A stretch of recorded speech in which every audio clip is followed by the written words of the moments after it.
Hello दोस्तों, आपका स्वागत है हमारे आर्यन मोटिवेशनल मैजिक चैनल पे।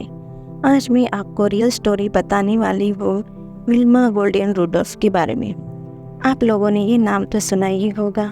अगर नहीं सुना है तो मैं आज आपको इनके बारे में बताने जा रही हूँ।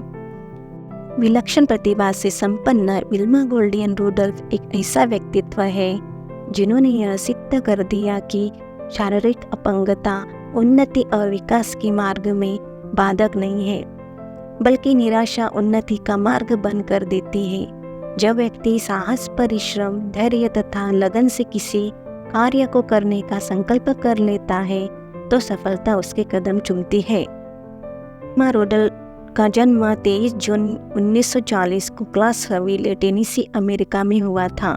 वे बचपन से ही अपंग थी। इसी कारण 7 वर्ष तक उनकी शिक्षा दीक्षा घर पर ही हुई। जब वे पहली बार विद्यालय गई तब साउथ स्टेट के विद्यालय श्वेत और श्याम वर्णीय विद्यार्थियों के बीच बंट गए थे। दोनों प्रकार के विद्यालयों में समान शुल्क देना पड़ता था, परंतु श्याम वर्णीय विद्यालय में सुविधाओं का बहुत अभाव था। विल्मा के माता पिता बहुत ईमानदार तथा मेहनती परंतु बहुत गरीब थी। विल्मा की पिता सामान ढोने का काम, गोरे लोगों के यहाँ खाना बनाने, कपड़े धोने तथा सफाई का काम करती थी। विल्मा के जन्म के समय रंग भेद की नीति बहुत जोरों पर थी, इसलिए उनकी माँ की उचित देखभाल न हो सकी। इसके परिणाम स्वरूप विल्मा चेचक, गलगंड, निमोनिया तथा लाल बुखार जैसी भयंकर बीमारियों से ग्रस्त हो गई। श्रीमती रुडोल्फ ने विल्मा को अनेक चिकित्सकों को दिखाया। उन्होंने बताया कि विल्मा को पोलियो हो गया है और वह अब कभी नहीं चल पाएगी।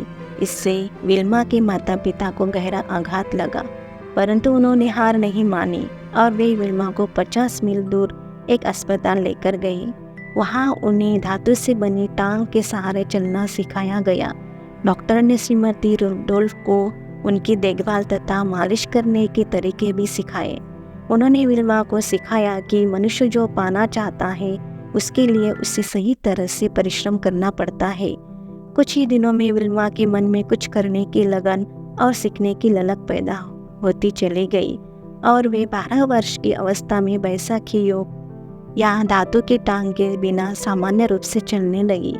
ऐसा संभव हुआ श्रीमती रुडोल्फ के अथक परिश्रम और विल्मा की प्रबल चेष्टा के कारण। इसके बाद विल्मा ने कभी पीछे मुड़कर नहीं देखा। वे अपने बहन योलंडा की तरह बास्केटबॉल की टीम में शामिल हो गई।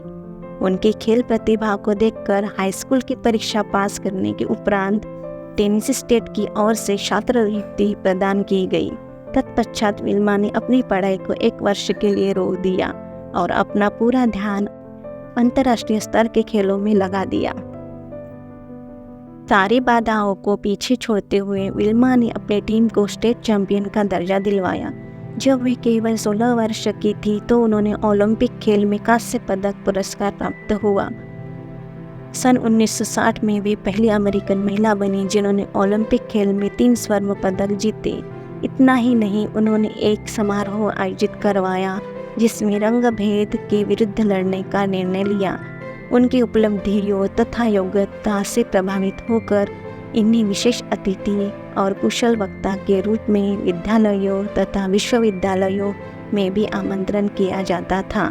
सन 1967 में अमेरिका के उपराष्ट्रपति ह्यूबर्ट हम्फ्री ने विल्मा को ऑपरेशन चाम्प में भाग लेने के लिए बुलाया।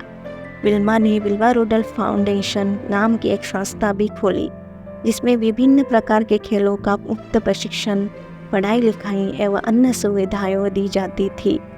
सन 1977 में उन्होंने आत्मकथा लिखी जिसका शीर्षक था विल्मा। इसी आत्मकथा पर एक फिल्म भी बनी। विल्मा का जीवन अत्यंत प्रेरक है। उन्होंने यह सिद्ध कर दिया कि प्रयत्न एवं परिश्रम के द्वारा अक्षम होते हुए भी व्यक्ति सक्षम हो सकता है। 54 वर्ष की आयु तक अपने जीवन को समृद्ध के शिखर पर पहुंचाकर यह विश्व प्रसिद्ध महिला 12 नवंबर 1994 को सदा के लिए सो गई।